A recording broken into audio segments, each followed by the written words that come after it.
I never figured that owning a piece of the quiet woods I grew up next to would lead to a battle involving lawyers, sheriffs, and the complete financial ruin of a neighborhood organization. All I ever wanted was to be left alone on my 5 acres, run my excavation business, and maybe help out the folks around me when the weather got bad. It turns out that last part, the helping part, was the spark that lit the whole powder keg. For 10 years, the Oak Ridge Estates Homeowners Association had been robbing me blind, and it took a petty tyrant in a sensible blazer to get so far up my nose that I finally started digging for the truth. I bought my lot 15 years ago. It wasn't some ritzy, gated community. Oak Ridge Estates was just a fancy name a developer had slapped on 100 acres of subdivided timberland about 40 minutes outside the city. The lots were big, mostly wooded, and the houses were modest. It was a place for people who wanted space and didn't care much for manicured lawns or neighborhood block parties. I fit right in. My business involves heavy machinery, backhoes, dozers, dump trucks. So having a place where I could park my equipment without a neighbor complaining about the diesel fumes was perfect. For the first decade or so, the HOA was practically invisible. It was a necessary evil created by the developer to manage the main road that snaked through the properties and a small, grassy common area near the entrance. We paid our $200 in dues every year, and in return, someone mowed that patch of grass twice a summer and arranged for snow plowing if a storm was truly catastrophic. The meetings were attended by 3 old guys who mostly talked about fishing. It was less a governing body and more a benign, barely functioning social club. We were neighbors. If a tree fell on someone's driveway, you didn't call the HOA, you grabbed a chainsaw and went to help. That was the code. Then, about 3 years before all hell broke loose, a woman I'll call Karen bought the house right at the entrance to the development. It was one of the few lots with a clear view of the main road, which, in retrospect, was like giving a prison warden the keys to the guard tower. She was a recent retiree from some mid-level management position in the city, and she brought her corporate rulebook mentality with her. She had a look of perpetual disapproval and a voice that could curdle milk from 50 paces. She wasted no time. Within a year, she'd attended every meeting, volunteered for every committee, which she usually had to invent first, and got herself elected to the board. A year after that, with the old guard having either moved away or simply given up in the face of her relentless energy, she became president of the Oak Ridge Estates HOA. The change was immediate. The first emails were just annoying. They were titled friendly reminders and were anything but. Suddenly, there were rules about the specific shade of brown your mailbox post had to be painted. There were regulations on the maximum visible height of a woodpile. Trash cans were not to be placed at the curb any earlier than 8 p.m. the night before pickup and had to be retrieved by 6 p.m. on pickup day. Most of us who lived further back in the woods, like me, just rolled our eyes and deleted the messages. What was she going to do? Drive a mile up my private gravel driveway to inspect my woodpile? It seemed absurd. But her control tightened. She started doing drive-by inspections of the properties near the main road. Little violation notices, printed on severe-looking red paper, started appearing on people's doors. Old Man Hemlock got one for having a political sign in his yard 2 days after the election.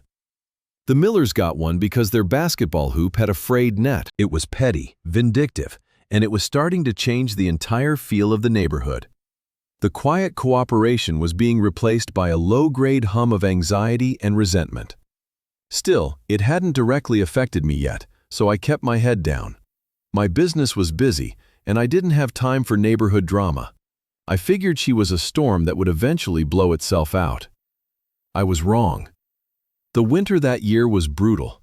It started with a week of freezing rain that coated every branch and power line in a thick, heavy glaze of ice.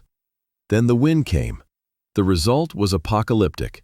Trees that had stood for a century groaned and then shattered like glass. Massive limbs, and in some cases entire trunks, came crashing down. The power went out and stayed out. For those of us with generators and wood stoves, it was an inconvenience. For others, it was a genuine crisis. The main road into Oak Ridge was impassable. A dozen massive oaks and pines lay across it like fallen giants. My own quarter-mile driveway was blocked in 3 places. I fired up my generator, had a hot cup of coffee, and then got to work. I have a big front-end loader with a grapple attachment, perfect for this kind of work.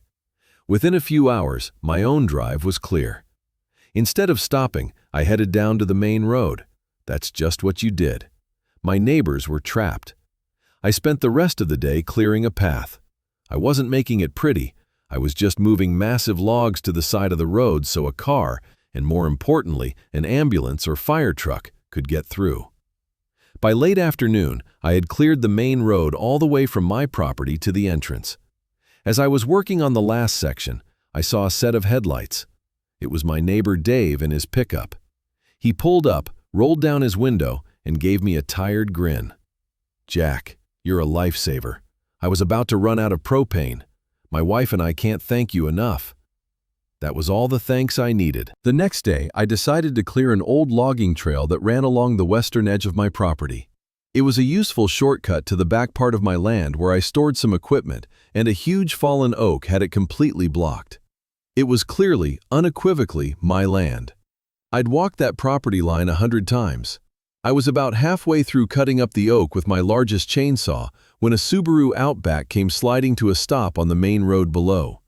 The driver's door flew open. It was Karen. She marched up the muddy incline towards me, a clipboard clutched to her chest like a shield. She was wearing brand new winter boots and a look of righteous fury. "What do you think you are doing?" she screeched over the idle of my saw. I killed the engine. The sudden silence of the woods felt heavy. "I'm clearing a tree off my trail," I said, stating the obvious. "You are doing no such thing," she snapped. "You are on HOA common property, and you are destroying a designated greenbelt area. This is a gross violation of the covenants." I almost laughed. "Karen, this is my property. My deed line is another 50 feet past that stand of birch over there. This trail has been here since before the houses were." She scoffed, a truly impressive, condescending sound.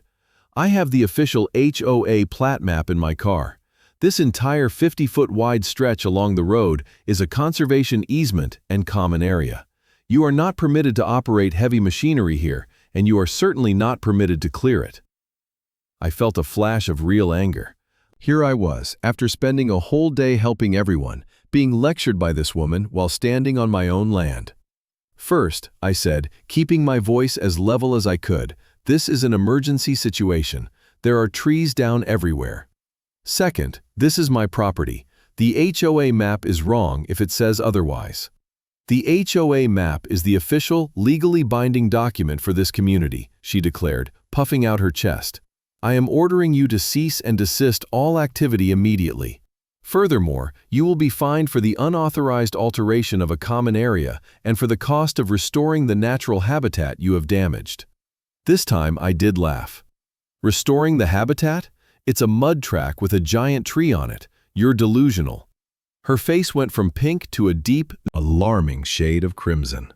"You will receive a formal notice of violation, $500, and $500 more for every day you fail to comply with the restoration order." She pulled out her phone and started taking pictures of me, my chainsaw, the half-cut log. "This is evidence," she said, as if she were a detective at a crime scene. "Go for it," I told her, my patience completely gone. "Send me all the fake fines you want. I'm finishing this job." I pulled the cord on my chainsaw. It roared back to life, and I turned back to the oak tree, pointedly ignoring her. She stood there for another minute, fuming, and then stormed back to her car and sped off, kicking up a rooster tail of mud and gravel. I shook my head and went back to work, thinking that was the end of it. It was only the beginning. A week later, a certified letter arrived. Inside was an official-looking invoice from the Oak Ridge Estates HOA for $500, citing a violation of Bylaw 7B, subsection C. Unauthorized alteration of common green spaces. There was also a separate, even more absurd letter demanding that I submit a natural restoration plan to the Architectural and Environmental Review Committee, which I knew consisted of Karen and only Karen, within 30 days. I read it, snorted, and tossed it onto the pile of junk mail on my kitchen counter. The following week, another certified letter came. This one was for another $500 for continued non-compliance. It also contained a new charge, $100 for improper parking of commercial equipment, because my loader had been visible from the main road while I was clearing the trees. The letter included a grainy, zoomed-in photo Karen must have taken from her car. The pettiness was breathtaking. It was starting to feel less like a disagreement over rules and more like a personal vendetta. The real trouble started a few days after that. I got a call from Mary, an elderly widow who lived in the last house at the very end of the main road. She was in a panic. "Jack, I don't know what to do," she said, her voice trembling. "The visiting nurse can't get to me. She said there's a tree down just past your driveway, and it has some kind of sign on it." I knew exactly which tree she meant. It was a big pine that had fallen, blocking about half the road. I had planned to clear it the day after my run-in with Karen, but I'd gotten called out on an emergency job. I told Mary I'd be right there. I drove my pickup down and found the pine, and just as Mary had said, someone had wrapped it in yellow caution tape and stapled a laminated sign to the trunk. The sign read, "HOA Common Property. Do not disturb. Violators will be prosecuted by order of the board." This was a new level of insanity. Karen was so obsessed with her imaginary greenbelt that she was willing to block access for an elderly woman's medical care. I went back to my workshop, grabbed my chainsaw, and returned to the tree. It took me less than an hour to cut it into manageable rounds and roll them into the ditch. The road was clear. 2 days later, the third certified letter arrived. This one was a doozy. It contained another $500 fine for the original violation, plus a new $1,000 fine for willful destruction of a designated natural area and removal of HOA signage. The total on the invoice was now $2,100. But that wasn't the worst part. The last paragraph was the real threat. It stated that if the fines were not paid in full within 15 days, the HOA would exercise its right under the covenants to place a lien on my property for the outstanding amount, plus all associated legal fees. A lien. That changed everything. A fine was a piece of paper I could laugh at. A lien was a legal claim against my home and my land, a black mark on my title that could cause serious problems if I ever wanted to sell or refinance. This woman wasn't just a petty tyrant, she was a dangerous one. She was using the power of the HOA as a weapon, and she was aiming it right at my livelihood. The community was starting to feel the pressure too. The mail carrier, citing the remaining uncleared Karen-protected trees, refused to drive the back half of the route, forcing about 10 families to drive to the post office in the next town to get their mail. School buses had to change their routes. People were furious, but they were also scared. They'd seen the red notices, they'd heard about the fines I was getting, and no one wanted to be Karen's next target. I felt a growing sense of isolation, like I was the only one willing to stand up to her. That lien threat was the breaking point. I wasn't going to let this ridiculous woman jeopardize the property I had worked my entire life to afford. The next morning, I took the day off. I gathered every piece of paper, the threatening letters, the ridiculous invoices, my property deed, and a copy of the original HOA covenants I'd received when I bought the place. I drove into town and went to see a lawyer. I didn't pick some slick corporate attorney from a fancy firm. I asked around and was recommended to a man named Arthur Thompson. His office was a dusty, book-filled room above a hardware store. He was in his late 60s, with a shock of white hair, a weathered face, and a handshake like a vice grip.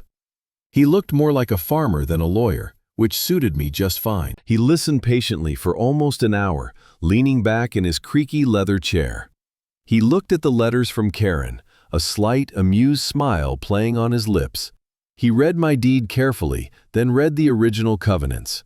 When I was finished, he steepled his fingers and looked at me over his glasses. "Well, son," he said, his voice a low rumble, "you've got yourself a classic case of what I like to call kettle pot tyranny. Someone gets a tiny taste of power in a small pond and thinks they're the queen of the ocean." He tapped the pile of threatening letters. "This is mostly bluster and intimidation. However," he said, his expression turning serious. "The lien is a real threat. An improper lien can be fought and removed, but it's a damned expensive headache. We don't want it to get that far." He stood up and walked over to a large filing cabinet. "This Karen person," he said, "she keeps mentioning an official HOA plat map that shows this conservation easement on your land." "That's right," I said. "She claims it's the legally binding document." "That's interesting," Thompson mused, pulling out a long, rolled-up tube of paper.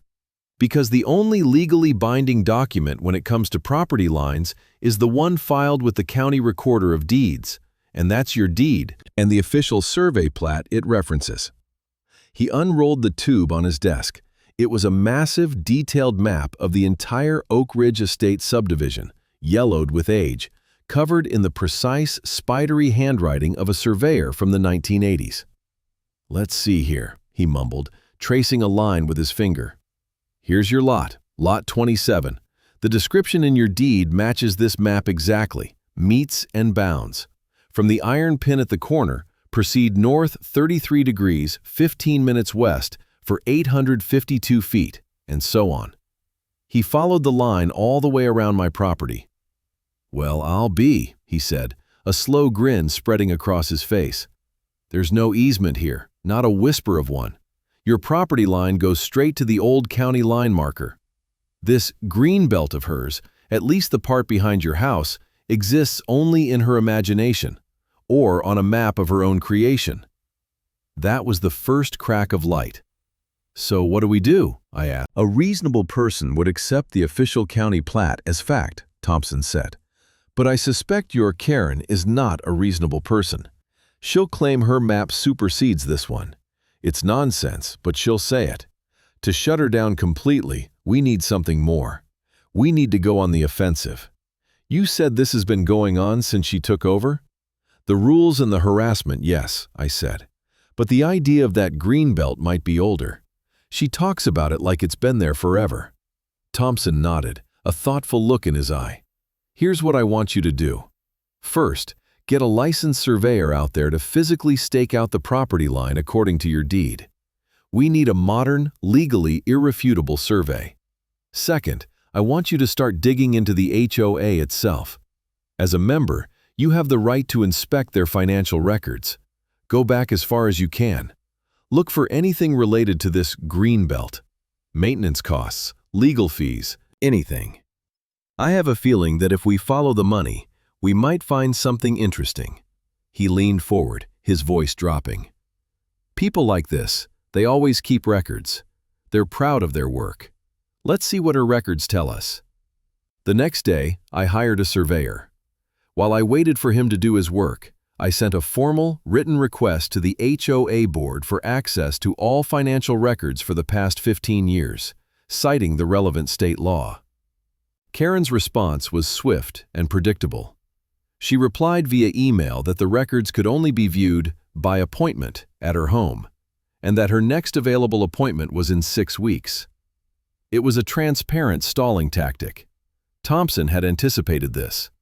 He fired off a letter on his official letterhead, informing the board that their denial of timely access was a violation of state law, and that if the full records were not made available to me at a neutral location within 5 business days, we would file for a court order and seek legal sanctions against the board members personally. 2 days later, a panicked email arrived from the HOA treasurer, one of the other 2 board members, informing me that several boxes of records would be available for my inspection that Friday at the community clubhouse. That Friday, I walked into the small, musty clubhouse. The treasurer, a nervous man named Bob, was waiting for me. He pointed to a stack of dusty banker's boxes in the corner. "It's all there," he mumbled, refusing to make eye contact. "Just have them back by Monday." He practically ran out of the building. I spent the entire weekend in that clubhouse, fueled by coffee and a growing sense of righteous indignation. I went through years of bank statements, invoices, meeting minutes, and correspondence. For the first 8 years, it was exactly what I expected. Checks for mowing, insurance, a few small road repairs. Boring. Then, about 10 years ago, things changed. I found the first mention of the Greenbelt Management Program, The meeting minutes, signed by the previous HOA president, described a plan to responsibly manage and monetize the community's natural assets. Following that, a new line item appeared in the annual budget: income, timber sales.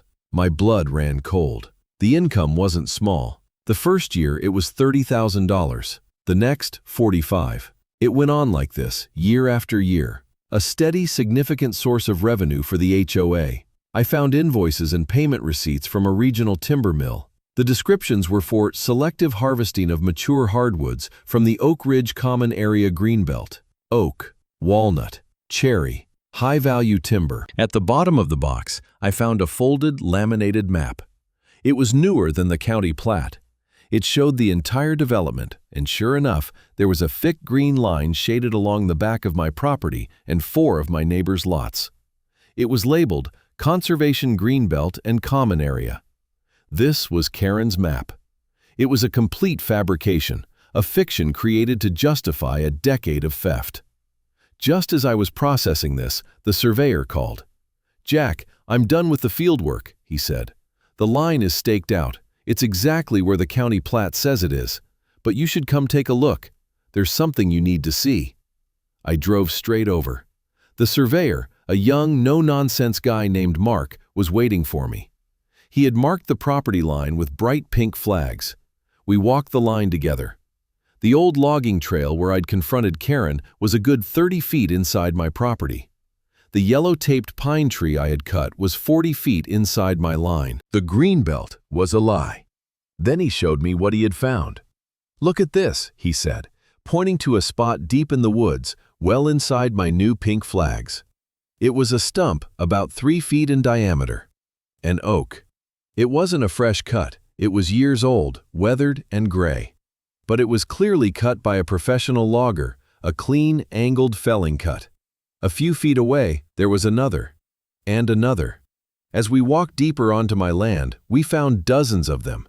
Stumps of valuable, mature hardwood trees. All cut. All stolen. I stood there in the quiet woods, looking at the evidence of a decade-long crime. They hadn't just made up a map. They had actively, systematically logged my property, sold my trees, and put the money in their own pockets, or at least into the HOA's coffers, which they controlled. Karen's fanatical defense of the Greenbelt wasn't about rules or conservation. It was about protecting their cash cow. My anger, which had been simmering for weeks, now burned white-hot. This was no longer about fines and harassment. This was grand larceny. I carefully photographed every stump, making sure the pink survey flags were visible in each shot. I documented the location of each one with a handheld GPS.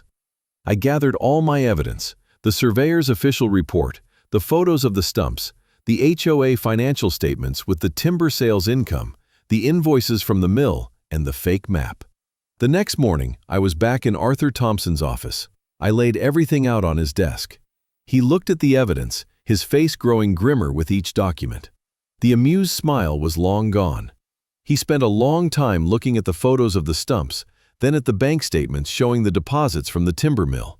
He picked up the fake HOA map and compared it to the official county plat, shaking his head slowly. When he was done, he let out a long, low whistle. "Son," he said, his voice quiet and heavy, "this is so much worse than I thought. This isn't kettlepot tyranny anymore. This is a criminal enterprise. We're talking about felony timber theft, wire fraud, mail fraud, a conspiracy stretching back a decade." He sat in silence for a few minutes, thinking. "Karen calling that meeting to put a lien on you," he said finally, a dangerous glint in his eye. "That's the most beautiful, self-destructive piece of hubris I've ever seen. She's just handed us the perfect stage." "What's the plan?" I asked, my voice tight. "The plan," he said, "is that we let her have her meeting. We let her walk right into the trap she set for you. But instead of you being the defendant, she's going to find herself on trial in front of the entire neighborhood." He spent the next 2 days on the phone. He spoke with forestry experts to get an estimated value of the stolen timber based on the number and size of the stumps. He spoke with the owner of the timber mill, who, upon learning the timber he'd been buying was likely stolen, became extremely cooperative and provided copies of every contract and payment record he had with the HOA. He also made a call to an old friend in the county district attorney's office. The day before the HOA meeting, Thompson called me. "It's all in place," he said. "I've drafted a letter. It's a demand letter, but it's also a narrative of the crime. We're going to make copies for every single homeowner. When the time is right, we hand them out. And I've arranged for a couple of unofficial observers to be present at the meeting, just to keep things civil." I knew what unofficial observers meant. The night of the meeting, the community clubhouse was packed to the rafters. I had never seen more than 10 people at an HOA meeting before. Tonight, there must have been over 100. Word had spread about my fight with Karen, the fines, the lien. The air was thick with tension and hostility, almost all of it directed at the front of the room where Karen and the other 2 board members, Bob the treasurer and a woman named Carol, sat at a folding table. I took a seat in the back with Thompson. He had a heavy briefcase at his feet. He gave me a calm, reassuring nod. Karen banged a small gavel on the table. "This emergency meeting of the Oak Ridge Estates Homeowners Association will come to order," she announced, her voice sharp and commanding. She looked out at the angry faces and seemed to draw strength from the confrontation. "We are here tonight for a single unfortunate purpose: to vote on the board's recommendation to place a lien on the property of Mr. Jack Renner, Lot 27, for failure to pay $2,100 in outstanding fines and for his refusal to comply with community bylaws." She launched into a 10-minute tirade detailing my transgressions. She painted me as a rogue element, a danger to the community's harmony and property values. She held up her fraudulent map. "Mr. Renner has repeatedly and flagrantly violated the sanctity of our community's designated greenbelt," she declared. "He has ignored official warnings and has shown nothing but contempt for the rules that we all must live by. This board will not tolerate such behavior. I now ask for a motion from the floor to authorize our legal counsel to proceed with the lien." A tense silence fell over the room. Before anyone could speak, Arthur Thompson stood up. He was a tall man, and in the small, crowded room, he seemed to command all the available space. "Madam President," he said, his voice calm and clear, cutting through the tension. "My name is Arthur Thompson. I am Mr. Renner's legal counsel, and we are not here tonight to discuss a $2,000 lien." Karen's eyes narrowed. "You are out of order, sir. This is a meeting for members only." "Oh, I think the members will want to hear this," Thompson said smoothly. He opened his briefcase and pulled out a thick stack of papers. "My client and I have also done some research into this green belt you're so fond of, and we've made copies for everyone." He and I started walking up the aisles, handing a packet to every homeowner. A confused murmur spread through the room as people took the documents. In the packet was the official county plat map, clearly showing no easement. Next to it was Karen's fake map, labeled Exhibit B, fraudulent document. The packet also included the surveyor's report, dozens of color photos of the stumps on my land with the survey flags clearly visible, and a summary of the HOA's financial records, highlighting 10 years of timber sales income. The final page was a damning summary of the contracts and payments from the timber mill, totaling, by Thompson's conservative estimate, over $600,000 in stolen timber. The murmuring in the room stopped. It was replaced by a dead, shocked silence as the reality of what was in their hands began to sink in. People looked from the papers to me, then to Karen at the front of the room.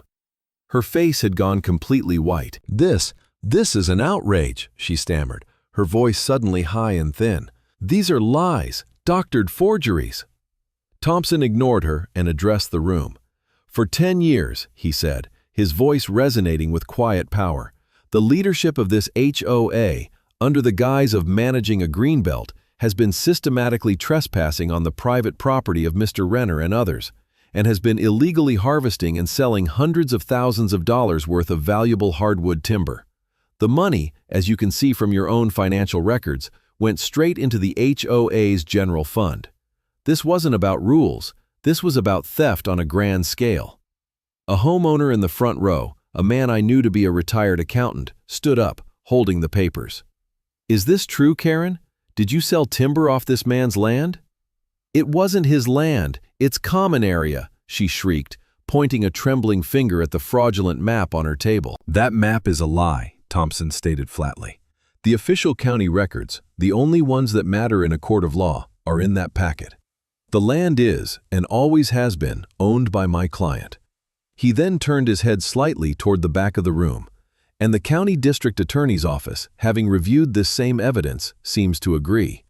On that cue, two uniformed sheriff's deputies, who had been standing quietly by the entrance, began to walk slowly toward the front of the room.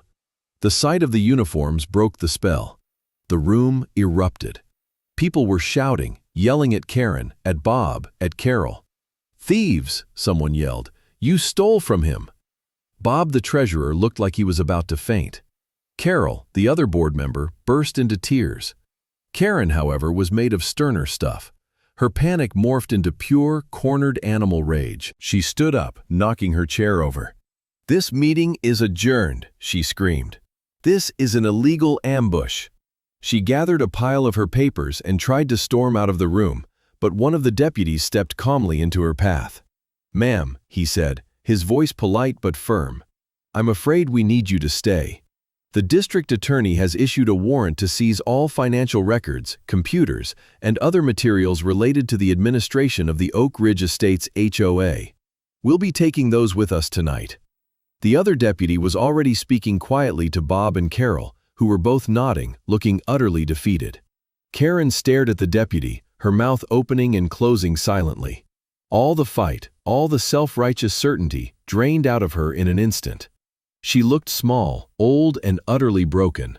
Her reign was over. The meeting dissolved into a chaotic mix of angry conversations as my neighbors, my community, finally understood the full scope of the betrayal. Thompson just stood beside me, put a hand on my shoulder and said, "Now, justice gets to do its work." The aftermath was swift and decisive. With the mountain of evidence we provided, the district attorney's office had an open and shut case. The seized computers and paper records only confirmed the story, revealing emails between Karen, the previous president, and the timber mill that left no doubt about their intent. They knew exactly what they were doing. Karen and the former president, a man named Henderson, who had since moved to Florida, were both charged with multiple felonies, including grand larceny, conspiracy, and wire fraud. They immediately turned on each other. Henderson claimed he had established the timber management program in good faith, believing the land was a common area based on a draft map from the original developer. He alleged that Karen had escalated the program, selling far more timber than was sustainable, and inventing the aggressive enforcement to protect their income stream.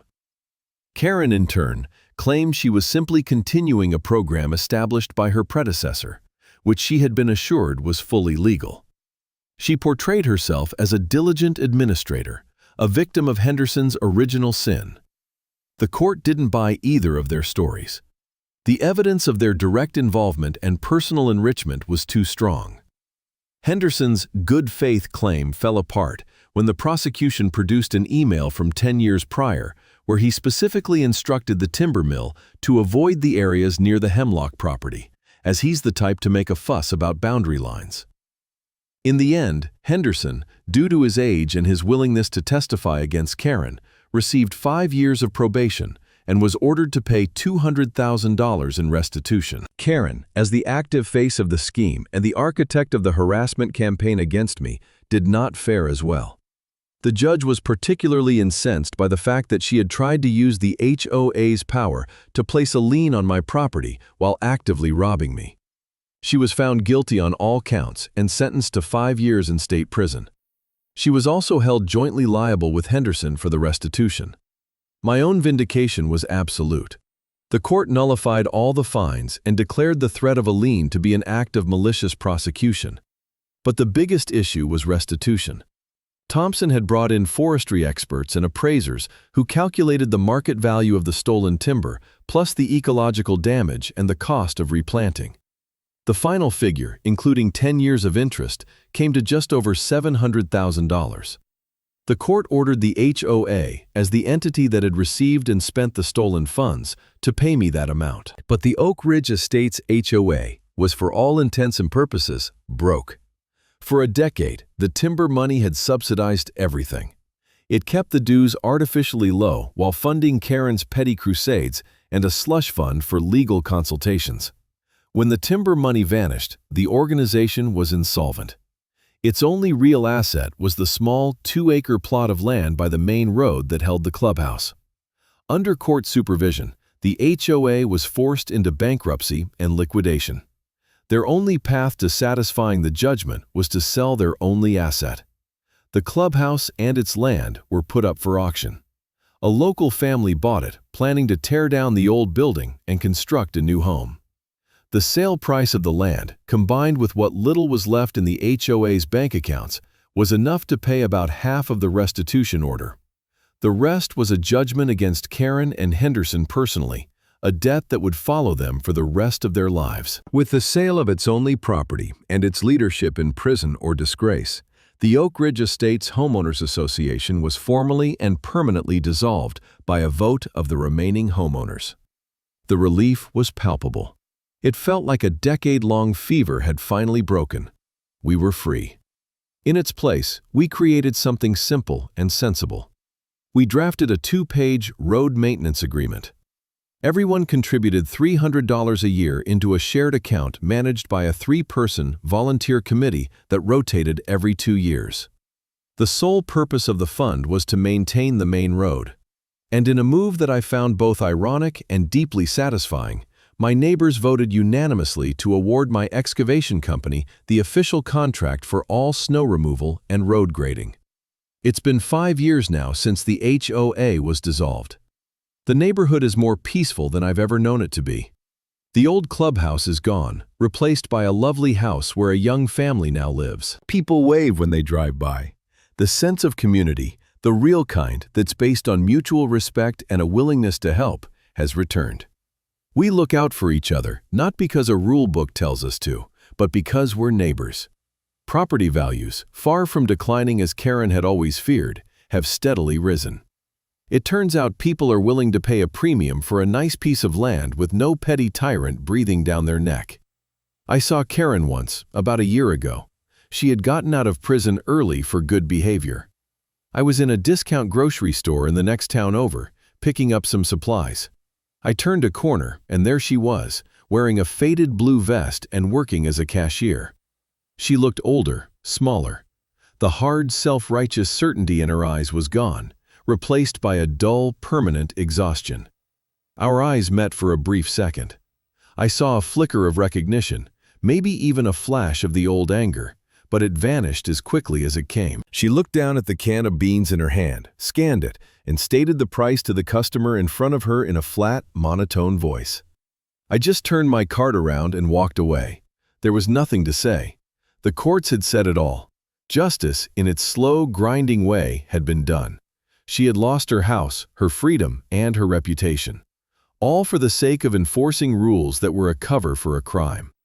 Sometimes, when I'm out on my tractor, grading the dirt road that I am now entrusted to care for, I think about the whole bizarre series of events. It started with a storm and an act of neighborliness and spiraled into a legal war.